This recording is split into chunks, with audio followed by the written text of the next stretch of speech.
Engine भी कितने प्रकार के होते हैं? कौन कौन से होते हैं? अंतः दहन और बाह्य दहन। जिस इंजन के अंदर में आग अंदर जलती है वो अंतः दहन, जिसमें बाहर जलती है वो बाह्य दहन। अभी अंतः दहन और बाह्य दहन में अंतर क्या है? देखा होगा गदर पिक्चर में कोयला फेंक फेंक के चलाते हैं, देखा है ना?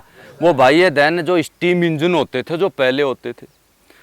और फिर कूलिंग सिस्टम के हिसाब से भी इंजन दो प्रकार के हो गए। कूलिंग सिस्टम के हिसाब से इंजन कितने प्रकार के हो गए? वाटर कूल्ड और एयर कूल्ड। कौन से हो गए?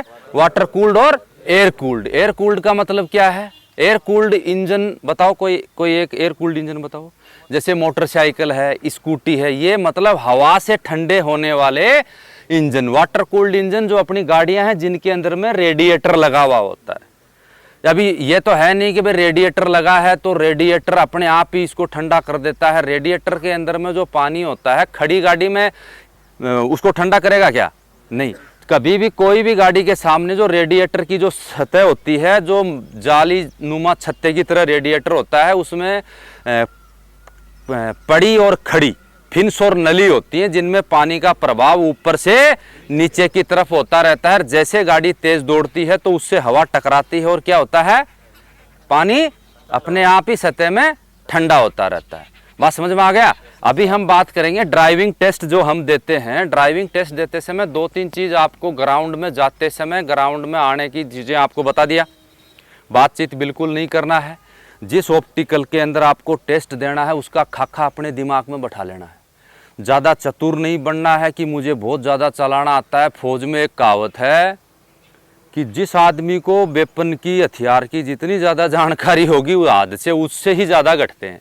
अरे समझ गए? अब मेरे को मतलब जानकारी ज़्यादा है तो और कॉन्फिडेंस पैदा मुझे मेरे अंदर में नहीं लेके आना है। बात समझ में आ गया? कॉन्फिडेंस ज़्यादा नहीं लेके आना है, मुझे उतना ही चलाना है जितना मुझे टेस्ट देके और बाहर आ जाना है। ये कि जो आप गाड़ी चलाना जानते हो वो रोड पे चलाना जानते हो। और डिपार्टमेंट किसका लेता है? ड्राइविंग ऑप्टिकल ग्राउंड का टेस्ट। तो रोड पे गाड़ी चलाना और ग्राउंड में गाड़ी चलाने में भिन्न है, क्योंकि आप रोड पे गाड़ी चलाते हो तो सबसे ज़्यादा इस्तेमाल किसका करते हो? एक्सीलेटर का, उसके बाद में ब्रेक का, फिर उसके बाद में क्लच का। और ऑप्टिकल में यदि गाड़ी चलाते हो तो सबसे ज़्यादा इस्तेमाल किसका है? क्लच का, ब्रेक का और एक्सीलेटर का, यही है। तो इसीलिए कभी भी आप जो है ध्यान रखना कि जो है गाड़ियां जो हैं दो प्रकार, जैसे गाड़ियां, जैसे रोड कितने प्रकार की होती है? कितने प्रकार की होती है? 4 प्रकार की रोड होती है।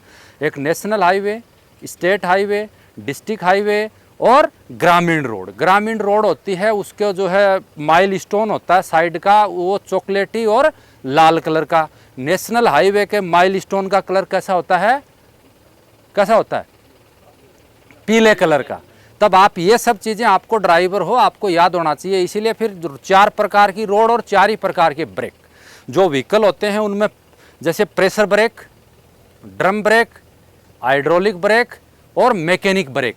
मैकेनिक ब्रेक वो हैं जो साइकिल के जो और रिक्शा के लगे होते हैं। ड्रम ब्रेक जो आपके जो आधुनिक जो स्पीड कारें होती हैं और जो है मोटरसाइकिल होती हैं उनमें ड्रम ब्रेक होता है।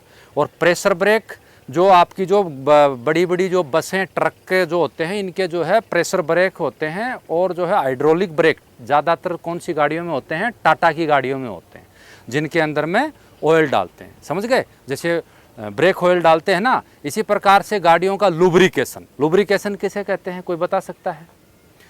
कोई बता सकता है? दो वस्तुओं के बीच में पैदा होने वाली घर्षण को कम करने के लिए जिस तरल पदार्थ का इस्तेमाल किया जाता है उसे क्या कहते हैं? लुब्रिकेशन कहते हैं।